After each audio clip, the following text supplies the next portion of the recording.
Celestial, te agradecemos, Senhor, por mais um dia de bênçãos, de cura e de salvação.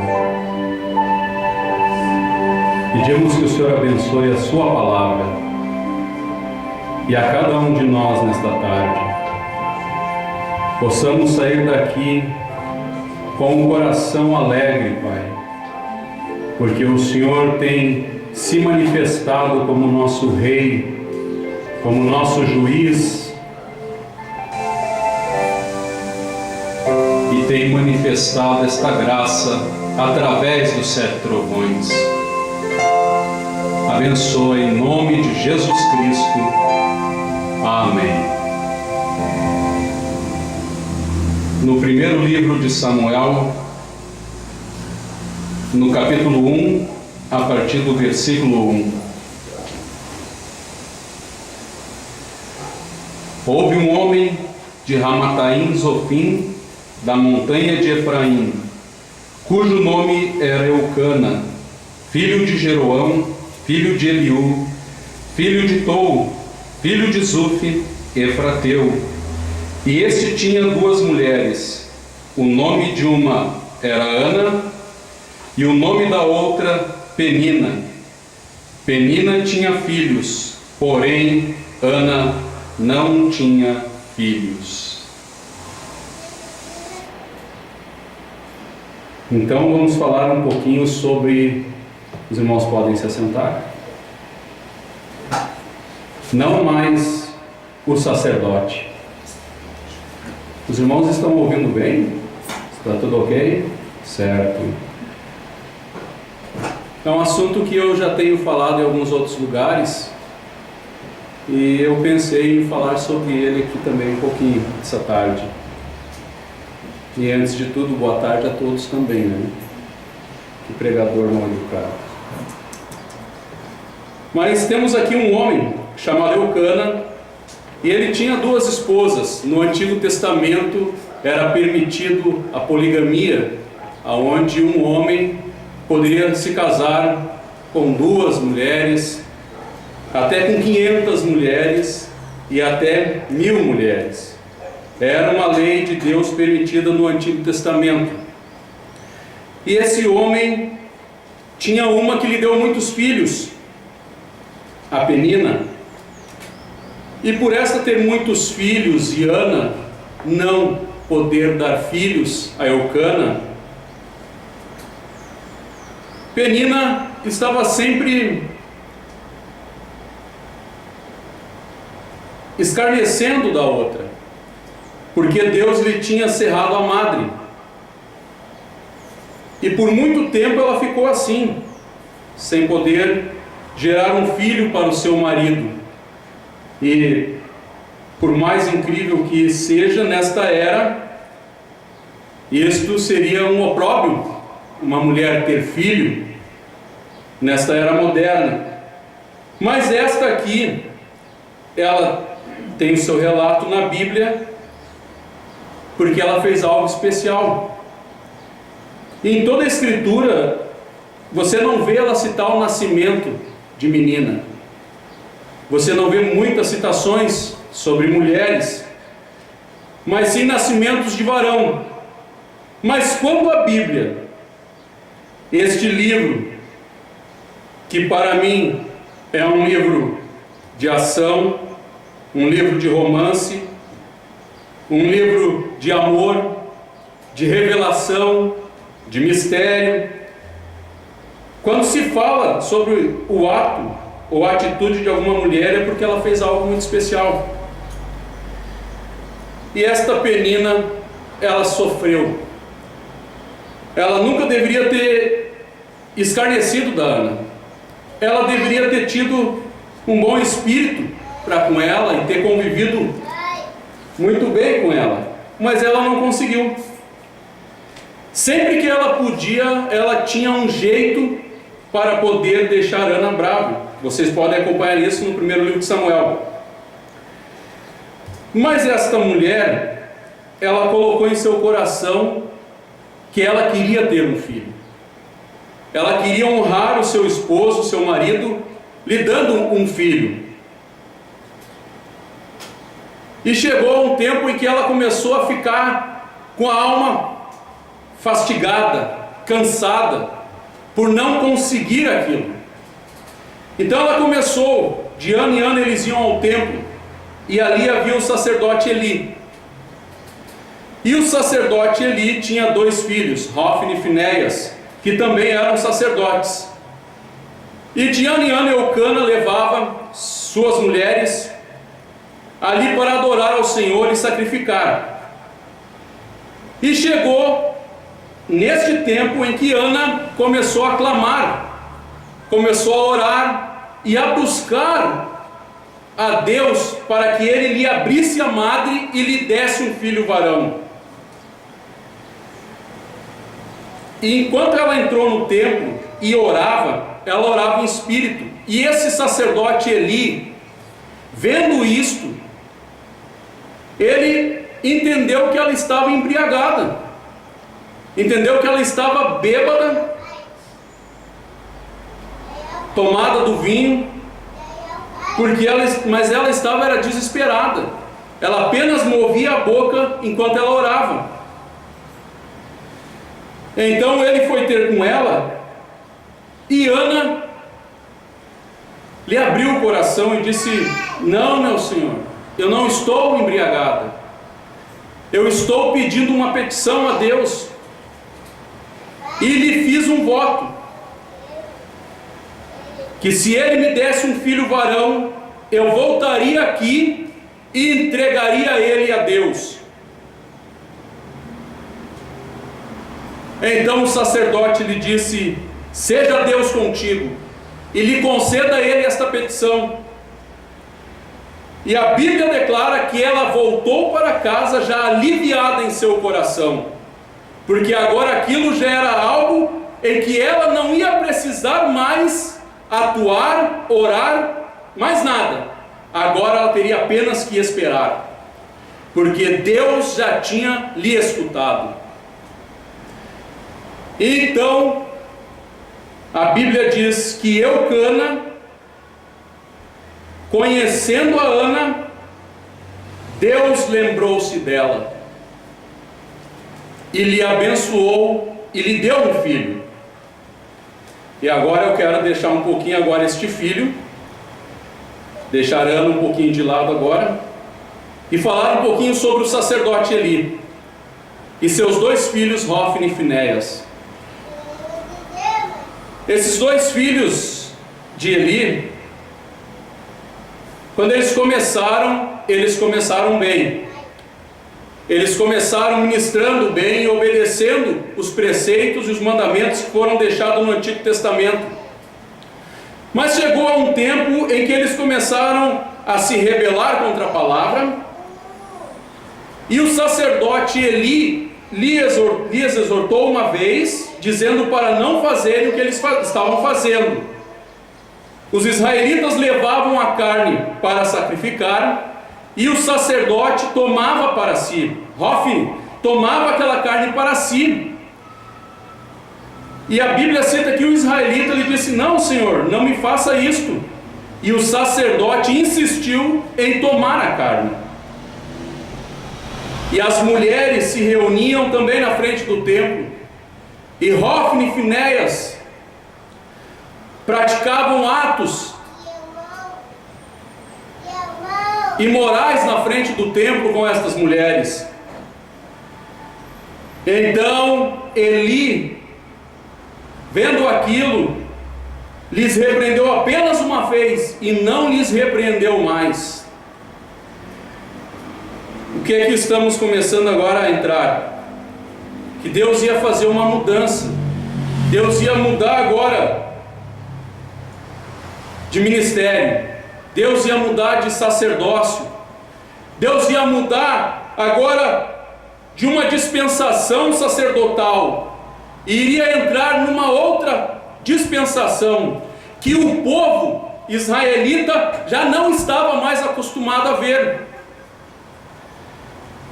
Eles tiveram os juízes, antes do sacerdote Eli, tiveram os juízes ali depois que Josué entrou em Canaã e faleceu, os juízes começaram a julgar Israel, e eles esqueceram então como era um ministério profético, como era Deus tratando através de um profeta, até que o sacerdote Eli começou a praticar estes erros ministeriais.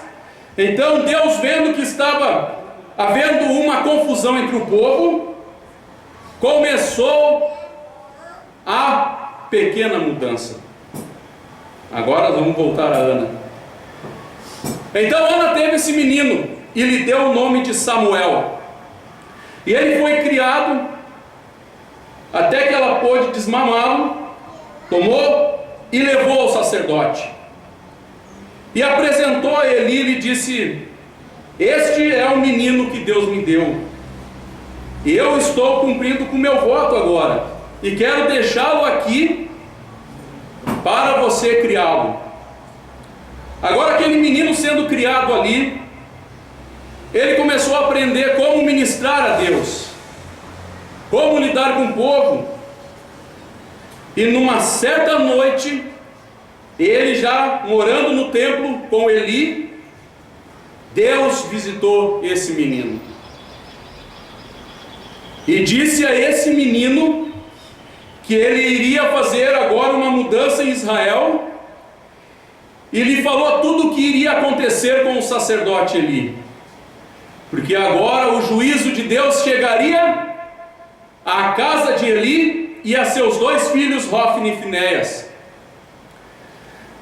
Porque nós podemos ver as coisas naturais acontecendo aqui, e às vezes muitas vezes pensamos que Deus não vai entrar em cena. E quantas vezes nós vimos ministros vindo a nós, e nós, conhecedores da mensagem, leitores da mensagem, sabendo que eles não estavam pregando a mensagem. Eu não sei você, meu irmão, mas eu tinha um pensamento: será que Deus não vai fazer alguma coisa? Será que Deus não vai lembrar de nós que estamos vindo e crendo na mensagem do irmão Branham? E era o que estava acontecendo ali. O juízo ia chegar agora à casa do sacerdote, ia chegar à casa de Eli.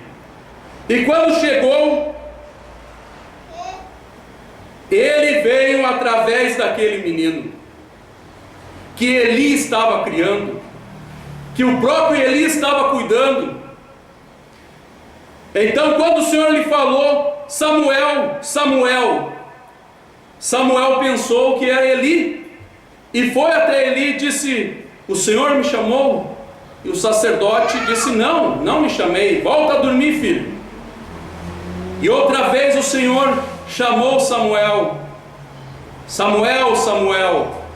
Samuel outra vez pensou que era Eli e foi conversar com ele. E Eli disse: não te chamei, volta a dormir. E voltou a acontecer pela terceira vez que Deus chamou a Samuel: Samuel, Samuel. E quando ele voltou a Eli, Eli entendeu que Deus chamava o menino. E no outro dia, depois que Deus tinha conversado com Samuel e disse todas as coisas que viriam sobre Eli, Samuel estava temeroso. Ele não queria se encontrar com Eli, mas Eli o procurou e o encontrou. Peço-te que tu me fales tudo o que ele te falou e não me escondas nada. Que situação! Agora você se coloque um pouquinho no lugar daquele menino. Na frente do sacerdote, aquele sacerdote estava julgando Israel. Não havia ninguém maior do que ele ali para julgar. Seus filhos não podiam julgar. E agora esse menino teria que exortar o sacerdote. E esse menino disse tudo o que Deus lhe falou, e que o Senhor iria matar a Eli.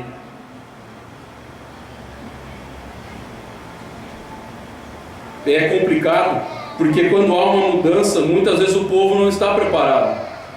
Alguns estão buscando a mudança, alguns estão pedindo que algo venha, mas a maioria, são poucos que estão clamando por algo, poucos que estão pedindo. E agora essa mudança vem a Israel, e há um choque entre o povo,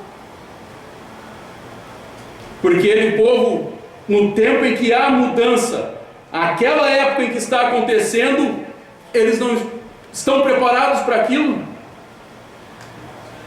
Foi o que aconteceu, não só aqui nos dias de Samuel, porque depois que Eli morreu e o profeta Samuel começou a julgar Israel, a Bíblia diz que Samuel nunca lhe pediu dinheiro, Samuel nunca pediu que lhe construísse uma grande casa, Samuel nunca pediu nada ao povo, apenas profetizou a palavra para Israel. Mas chegou um tempo em que, agora que já havia feito a mudança de um ministério sacerdotal para um ministério profético, aquele ministério profético entrou em vigor no ministério de Samuel. O povo olhou ao mundo, viu que eles tinham reis e quiseram tomar um rei igual ao povo do mundo, igual aos amorreus, heveus, heteus, jebuseus. Eles queriam agora um rei, mas Deus estava reinando. Nós sempre falamos que o primeiro rei que Israel teve foi Saul, mas a minha Bíblia diz que Deus estava reinando através de Samuel. Samuel foi aquele primeiro rei que Israel tinha que ter tido.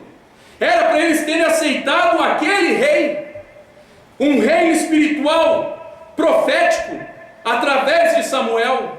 Mas o povo quis um rei igual aos filisteus, igual aos cananeus, e não era o que Deus queria. Vamos mais adiante então, porque quando há mudança, há um choque, e o choque muitas vezes vem sobre um sacerdote, porque ele não está preparado para aquela mudança. Vocês vão notar que sempre que Deus mudou o seu tempo, a sua dispensação, e começou a trabalhar com um homem, vocês irão notar que o povo não estava acostumado. Naquele tempo, naquela era, é um choque para eles. É um choque a entrada, a mudança daquela dispensação. E vocês vão notar isso não só no ministério de Samuel, mas no ministério de João Batista.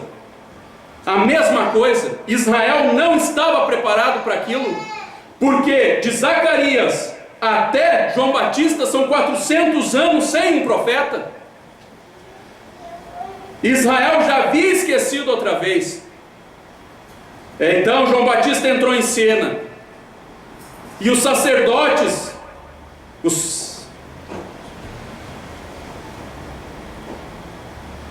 o sacerdote, quando ele entrou na frente, entrou ali, chegou na frente daquele homem, comendo gafanhoto, tomando mel silvestre, vestido em peles de ovelhas. Foi estranho, porque ele estava acostumado com uma éfode de linho, com uma roupa sacerdotal, e agora tem ali um homem vestido em pele de ovelha. Eu penso o que eu pensaria se eu estivesse lá, acostumado já com aqueles ministérios, acostumado já com o sacerdócio levítico, e me aparece aquele homem na beira de um rio, chamando todos eles de raça de víboras. E aqueles homens, o pai do pai do pai do pai do pai deles, não podiam ter nada para ser sacerdote, não podiam ter nada que alguém chegasse ali e pudesse tocar o dedo na sua linhagem. E agora havia um homem ali chamando a atenção deles, dizendo que eles tinham que voltar para a palavra, que eles tinham que retornar à rocha. Foi um choque para eles. Eles não puderam entender aquilo. Poucos entenderam, pouquíssimos andaram com João Batista. E certa vez eles se apresentaram diante dele. Quem dizes ser tu? Tu és Elias? Tu és alguém?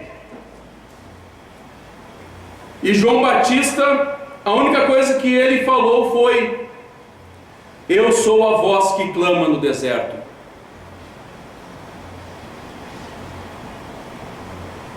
Que identificação! Você não apresentou a sua carteirinha? Você não apresentou a sua igreja? Você não apresentou nada? Eu sou a voz que clama no deserto. Ele estava se identificando através da sua escritura. Ele estava se identificando através da escritura daquele tempo, através da escritura daquele dia, daquela manifestação. Aquela escritura identificava quem era João Batista. Ele era a escritura de Isaías capítulo 40 manifestada em uma carne vestindo pele de ovelha. Simples, muito simples, mas muito simples mesmo. Mas Deus faz isto. Deus muda de uma maneira que ninguém espera. Deus faz simplesmente a mudança quando a gente menos espera. Quando nós estamos com os nossos problemas, quando nós estamos com as nossas lutas, quando menos espera, Ele entra em cena. Quando você pensa que não há mais maneira, não há mais jeito, Ele entra em cena. Eu pensava, sempre pensei, aqui está um irmão, amigo meu, irmão Renato, nós viajávamos, íamos nesses encontros, eu comentava com ele: irmão, e os 7 trovões? Irmão, e os 7 selos? Ninguém falava nada, ninguém comentava nada. Mas quando eu estava preocupado, Deus entrou em cena. Deus mostrou que Ele estava usando alguém no dia. Ele tinha uma escritura novamente manifestada. E quando a escritura está manifestada em um corpo humano, é Deus querendo reinar através daquele homem. Ele quer ser rei, Ele quer reinar não só naquele homem, mas quer ser rei na minha vida.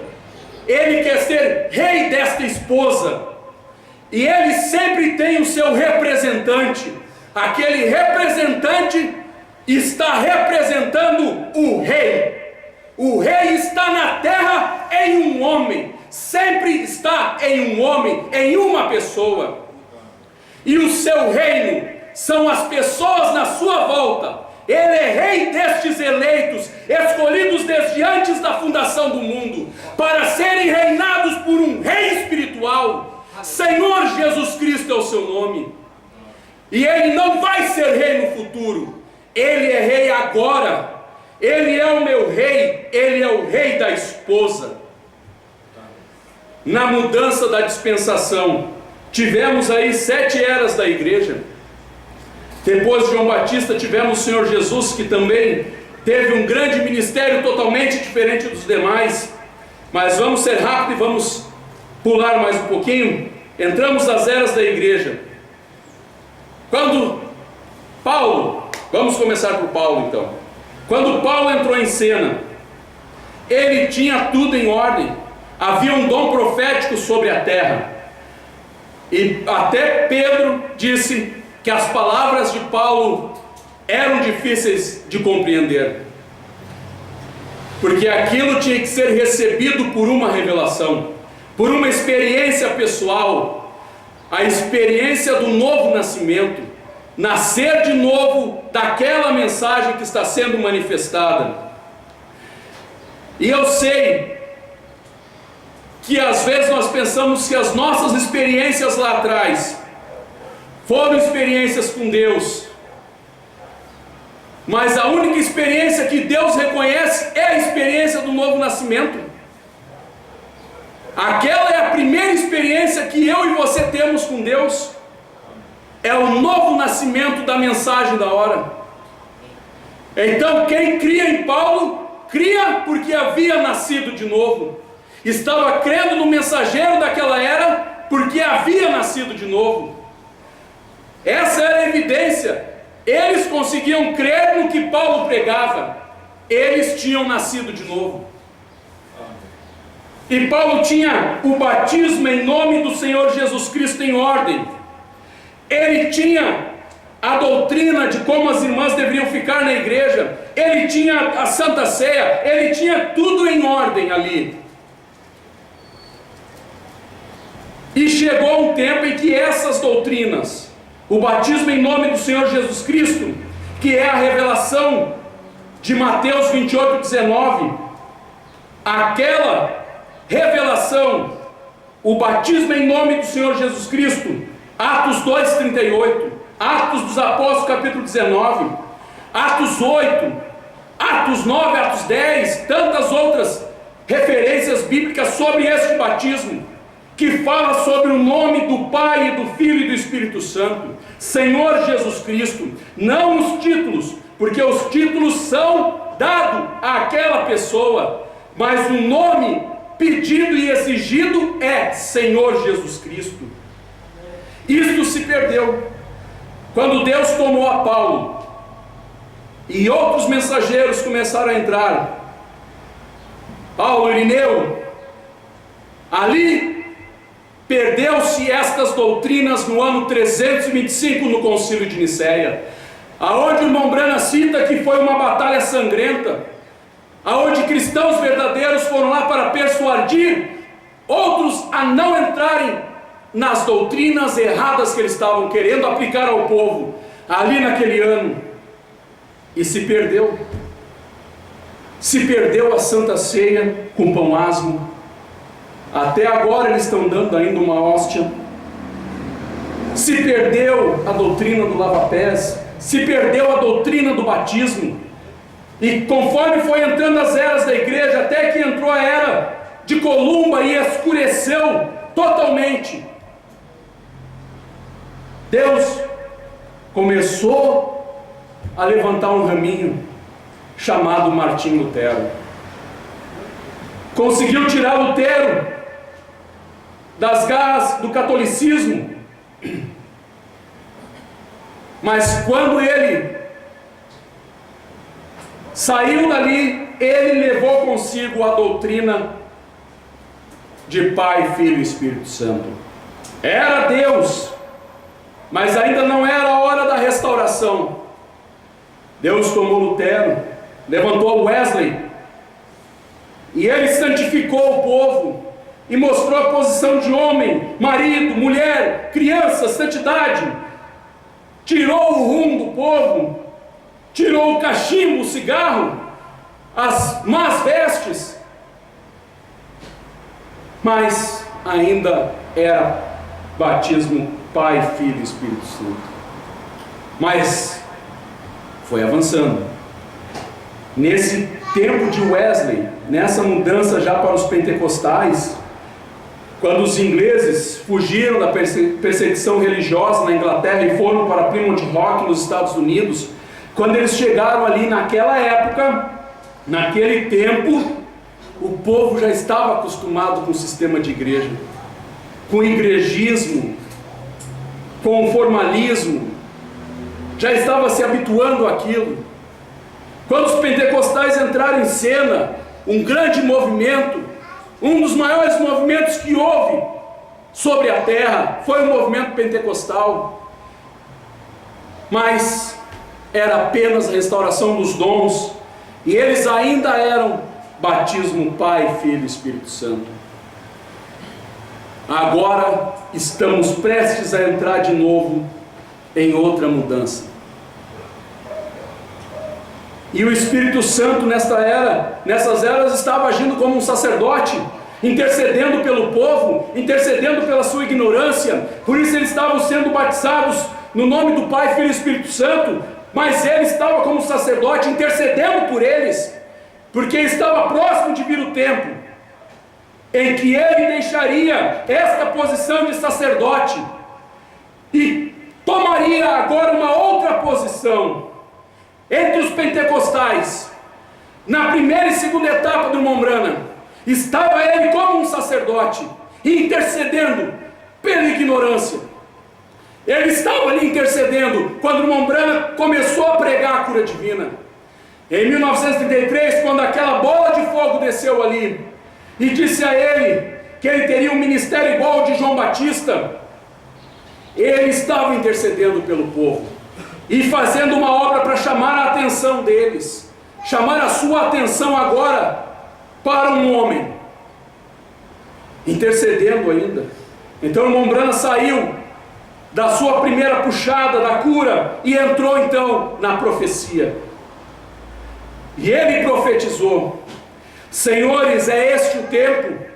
E ele falou sobre uma visão de 7 anjos que encontrariam com ele ao norte de Tucson e o levantariam, e ele receberia uma comissão para revelar os mistérios, mas ele estava ainda profetizando. E agora viria a mudança deste tempo. Agora o povo acostumado com o igrejismo, o povo acostumado a ir no culto, quarta, sábado, domingo, quarta, sábado e domingo, iam e cantavam e estavam acostumados com aquilo. Agora Deus ia fazer um movimento e ia mudar tudo aquilo, ia mexer com eles. Então o irmão Branham recebeu sua comissão e foi a Tucson, e ali se cumpriu, no dia 28 de fevereiro de 1963, se cumpriu a sua profecia de senhores, é este o tempo. Deus deixou de ser um sacerdote intercedendo pela ignorância do povo, deixou o sacerdócio, deixou aquele lugar de intercessão, agora para tomar o livro da redenção, tomar o livro e vir reclamar aqueles que ele havia redimido, desde antes da fundação do mundo. Ele estava ali, ainda na segunda etapa, com as suas vestes sacerdotais, o cinto de ouro na cintura, ainda sendo um sacerdote. A referência para isso está em Êxodo capítulo 28, como o sacerdote havia de se vestir. O cinto de ouro tinha que estar sobre a cintura, mas agora, quando este sacerdote sai daquele lugar e toma outra posição, aquele cinto muda de lugar. O cinto de ouro agora vai para os seus ombros, porque agora ele vai mudar de um ministério sacerdotal para um ministério profético. E não só vai mudar, ele mudou de um ministério sacerdotal para um ministério profético. Quando 7 anjos se encontraram com o irmão Branham, aonde se formou aquela nuvem. Vamos ver um pouquinho, para não ficar apenas nas minhas palavras aqui, não é? Chegamos então ao Monte Pôr do Sol. O irmão Branham vai falar sobre isso na mensagem Cristo é o Mistério de Deus Revelado, na página 33, no parágrafo 210. Vocês não entendem? Se você não conseguir, volte para esta fita novamente. Eu não sei quanto tempo mais estarei com vocês. Lembrem-se, esta é a verdade do assim diz o Senhor. Como os 7 mistérios dos 7 últimos selos, os mistérios deles, os selos haviam sido rompidos, e cada era havia descido, e ali eles haviam deixado muita dispersão, com certeza. Agora, no 212, revelar é fazer conhecido, tornar conhecido, certo? Tá, vamos voltar um pouquinho agora. No parágrafo 206, vocês lembram? A revista Life então reuniu este círculo de nuvem e luz. Aqueles não puderam entender e não sabem ainda, vá ali, espere que esses mistérios sejam revelados. E aqui, meses antes que isso acontecesse, aconteceu exatamente da maneira que ele disse. Vocês notaram nessa fotografia? Até mesmo o anjo à direita, quando ele estava sendo materializado, descendo com suas asas para trás, sua cabeça voltando-se, antes que isso acontecesse, ele disse, ele vai reunir o corpo de crentes para revelar, para revelar e ligar aquelas extremidades perdidas. Cristo é o mistério de Deus revelado, certo? Agora, tentando fazer um serviço para Deus fora de sua vontade, parágrafo 92. O irmão Branco está com a mesma fotografia. E eu sei que nós estamos falando coisas só que nós conhecemos, não é? É verdade. Eu pensei, talvez essa voz queira dizer para virá-la para a direita. E quando virei, vocês veem o que é? A cabeça de Cristo. Aos 33 anos, aqui, veja sua barba escura, sua face, seus olhos, seu nariz e tudo mais. Veja a parte em seu cabelo aparecendo aqui. E ele está de peruca. Com essa peruca branca de anjos para mostrar que a mensagem dele, sendo Deus, é a verdade. Ele é o supremo juiz do universo, supremo juiz do céu e da terra. Ele é Deus e nada menos que Deus. Ele é Deus expressado em forma humana, chamado Filho de Deus. O Filho foi a máscara. E se isso não faz nossa mensagem exatamente certa, identificada pela Escritura, Apocalipse 10, o mesmo ontem, o mesmo hoje, eternamente. Portanto, esses 7 selos são a verdade. Quando ele desceu ali, se apresentou então como um juiz, mudando de um ministério sacerdotal para um profético. Mas eu disse que ele era rei. E ele é rei. O irmão Brana disse que ele é rei. Às vezes nós temos o pensamento que ele virá e reinará. Ele reinará no milênio. Ele vai ser rei lá também. Veja, parágrafo 19 da mensagem Ouvi, mas agora vejo. Quantos de vocês apanham as fitas? Eu poderia colocar aqui, quantos de vocês apanham os CDs? Vocês ouviram? Senhores, é este o tempo. Nós não mostramos aquelas revistas um ano antes daquilo acontecer. A ciência está perplexa. O povo fica perplexo. Os pregadores ficam perplexos. Pastores, evangelistas, apóstolos ficam perplexos. Quando falamos que os 7 trovões já foram revelados, eles ficam perplexos com isso. Ali estava o Senhor Jesus coroado e usando aquela peruca branca, como você vê na Bíblia em Apocalipse 1. Ciência. Ali estava Daniel, viu ele, juiz supremo do céu e terra.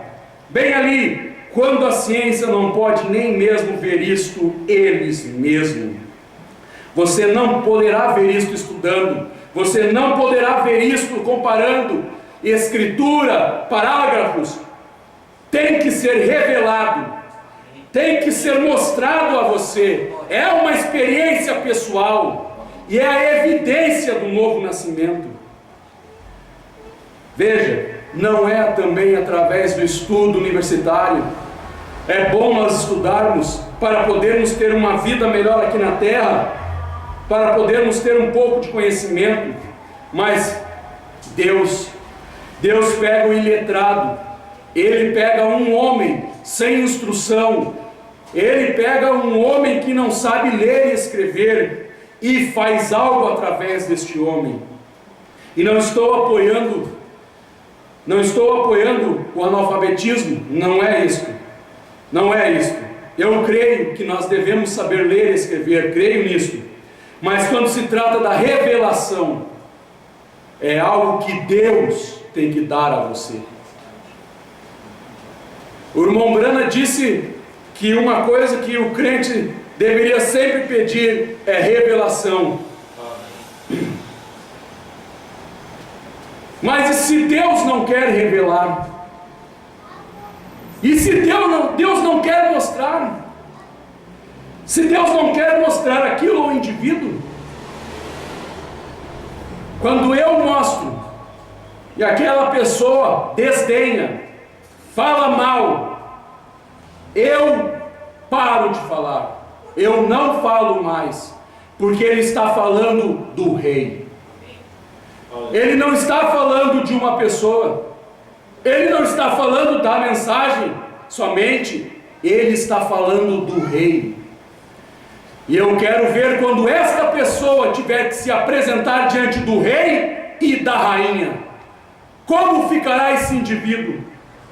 Aproveite enquanto é tempo e venha para este lado da revelação, venha para o lado dos 7 trovões, não fique aí deste lado. Ali estava ele, juiz supremo. E é incrível, as pessoas pensam que ele como juiz vai ser algo complicado, difícil para ela.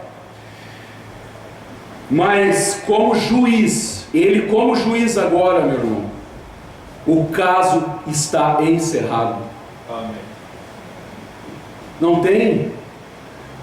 Você nunca pensou, quando a luta começa a ficar difícil, e aquilo começa a ficar complicado, e você pensa, ah, Senhor, eu não consigo mais, eu vou parar, eu não posso mais, é muita mudança, eu não vou suportar. E você está aqui. Eu penso, para onde irei eu? Eu fico pensando, olhando para trás, eu olho para os pentecostais, eu olho para os luteranos, eu olho para os wesleyanos, eu olho para o mundo. Para onde eu vou ir?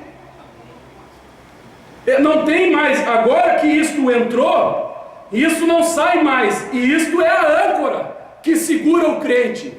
Nessa hora mais difícil, nessa hora mais amarga, é esta mensagem de Apocalipse 10, toda ela ancora na alma do crente, e ele não consegue, não dá para voltar, porque ele é juiz agora, o caso encerrou-se. E você pensa que talvez ainda esteja pensando que é ruim ele como juiz, né? Daqui a pouco eu já vou encerrar, mas vamos para casa. A visão de Patmos, na página 47, essa 7 As da igreja, ela não tem os parágrafos, então eu vou lhes dar a página, ela é a gramaticada. Na visão de Patmos, página 47, o título aqui do que o irmão Brana vai falar é O Cristo Vitorioso. Apocalipse 1, 17, 18. E no final ali, se eu puder, eu quero chamar a atenção de você para algo que eu vi ontem aqui. E eu, quando ouvi, caí a seus pés como morto. E ele pôs sobre mim a sua destra, dizendo-me, não temas, eu sou o primeiro e o último, o que vivo e fui morto, mas eis aqui estou vivo para todo sempre, e tenho as chaves da morte e do inferno. Nenhum ser humano poderia suportar o pleno efeito dessa visão. Com sua força completamente esgotada, João caiu a seus pés como que morto. Mas a mão do Senhor tocou com amor, e a voz de bênção disse, não temas, não tenhas medo. Está mudando, não tenha medo da mudança. Não tema as mudanças que virão agora. Veja, eu sou o primeiro e o último, e o que vive fui morto, mas eis que estou vivo para todo sempre. O que há a temer? O juízo que caiu sobre ele na cruz, na sepultura, e quando ele desceu, foi por nós. Ele absorveu o pleno impacto da ferida do pecado, e portanto agora nenhuma condenação há para os que estão em Cristo Jesus. Veja, como segurança agora, nosso advogado é nosso juiz. Ele é, não é ele será, e não é ele foi. Ele é não só advogado, aquela natureza de advogar a causa do crente, quando o crente chega diante dele, humilde, com coração contrito, não exaltado. Quando chega ali, aquela natureza ainda está ali, não só advogado, como também juiz. Como juiz, o caso está encerrado, está concluído. Portanto, agora, nenhuma condenação há. Agora há um refúgio. Agora o crente encontrou o seu refúgio. Ele encontra ali a sua absolvição. Ele pode colocar o seu caso diante dele e, como advogado, ele julgar, defender, e como juiz julgar e dizer: está encerrado. Porque não só porque você é batizado em nome de Jesus Cristo, que foi o batismo, a doutrina restaurada no século passado, em meados dos anos, no final dos anos 20 do século passado, quando novamente outro homem foi batizado em nome de Jesus Cristo, William Branham. Chegou o ministro Batista e ele disse: eu quero ser batizado neste batismo. Agora, não só isso, não só essas doutrinas que foram restauradas a vocês. Há algo mais, há algo. Ele olha e vê Apocalipse 10, e não 10, 1 a 7, ele vê Apocalipse 10, 8 a 11, é isto, está encerrado, não há condenação. Você chega como eleito em Apocalipse 10, 8 a 11 agora, não há condenação ali. Se há condenação, não é eleito, não é predestinado a esta mensagem. Mas eu encontro em Apocalipse 10, 8 a 11 o refúgio. O juiz, posso me aproximar dele. Que promessa alguma vez ele falou em manifestar diante de nós? Porque temer punição ou morte? Tudo tem sido conquistado. Ele é o poderoso conquistador. Ele é o que conquistou não só os mundos visíveis, como também os invisíveis. Não como Alexandre, que conquistou o mundo com a idade de 33 anos, e não tendo como fazer novas conquistas, morreu vítima do pecado e de uma vida dissoluta. Não como Napoleão, não, mas nada pôde conquistar a Cristo. Aquele que desceu, agora subiu e voltou. Ele foi dado um nome, que é sobre todo o nome. Viu? O que ele liga, está ligado. Não houve nenhum conquistador antes dele, e não há nenhum além dele. Ele sozinho, só ele é o Salvador, Redentor. Ele é o único Deus e Senhor Jesus Cristo é o seu nome. Então nós não temos problemas. Eu estou absolvido ali diante dele. Agora o irmão Branham continua. E que eu quero que você entenda, se alguém já comentou sobre isso, eu não sei. Mas ontem eu lendo isto, o irmão Branham deixou um recado.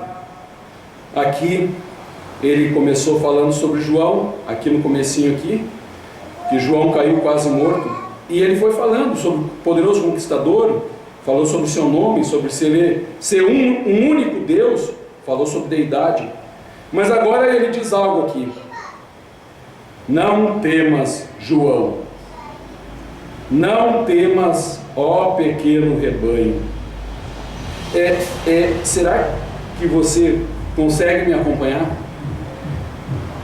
João é um nome. É algo que ele está sendo direto, dirigido a alguém. Não temas, João. Não temas, ó pequeno. Agora é outro, agora é diferente. Não temas, ó pequeno rebanho. De tudo que eu sou, tu és herdeiro. Todo o meu poder é teu. Vamos voltar de novo nisso aqui. Não temas, João. Eles não estão crendo na mensagem de uma só pessoa. Eles não estão crendo em Apocalipse 10, 8 a 11. Não temas, João. Não temas, ó pequeno rebanho. Você está me entendendo? Amém. Ele é juiz, ele é advogado e ele é rei. E eu vou deixar algo aqui, eu quero deixar isso aqui. Eu vou deixar na mensagem. Onde é que está aqui? O rei rejeitado.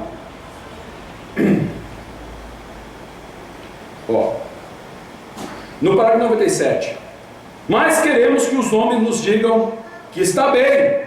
As mulheres podem usar as suas roupas, os homens fazerem o que quiserem, certo? Contanto que sigamos a mim e a Samuel. Gostam de passar seus dias vivendo de qualquer maneira, e indo a igrejas, tudo certo, certo. E o Espírito Santo quer que vocês vivam piamente. Tá? Agora, no 104. Bem, 103. Elas não queriam Samuel. Então, antes de ungirem Samuel como rei, ou Saul como rei, perdoem-me, Samuel procurou-lhes novamente. E vou falar no linguajar que diria hoje. Pode ler. Qual é o problema de Deus ser rei de vocês? Primeira e segunda etapa. Qual é o problema de Deus ser o teu rei? Qual é o problema com vocês? Vocês da dualidade, vocês da ressurreição isolada, qual é o problema com vocês? A resposta: bem, nós não vemos a Deus. Eles não viam Deus em Samuel, e esse é o problema com vocês. Vocês não estão tendo Deus em Apocalipse 10, 8 a 11. O 104. Bem, eu sou o representante dele. Samuel disse: eu já lhes falei algo errado? Eu já profetizei algo que não acontecesse? Eu já cheguei a procurá-los para mendigar alguma coisa? E como Samuel perfeitamente representou hoje o Espírito Santo é o porta-voz de Deus, que fala precisamente o que a Bíblia diz, que crê justamente no que a Bíblia disse. Eles rejeitaram aquele rei. Ele foi rejeitado como juiz, ele foi rejeitado como profeta, e agora ele está sendo rejeitado como rei em Apocalipse 10, 8 a 11. E eu estou seguindo a este rei, estou sendo o arauto deste rei, estou sendo um arauto de João. Não temas, João, não temas, tu falas a palavra e eu a cumprirei. Agora, a referência para o cinto de ouro, para terminarmos também com um parágrafo da ordem da igreja. Não mais o sacerdote. 38, as ceras da igreja. Lá está ele, um semelhante ao Filho do Homem, como a joia embelezada pelo engaste do anel, assim ele é glorificado no meio das igrejas. É o dia do Senhor, pois João o vê de pé, não como um sacerdote, mas como juiz vindouro. O cinto de ouro não está mais cingido em torno da cintura, onde o sacerdote deve usá-lo quando ministra a Deus.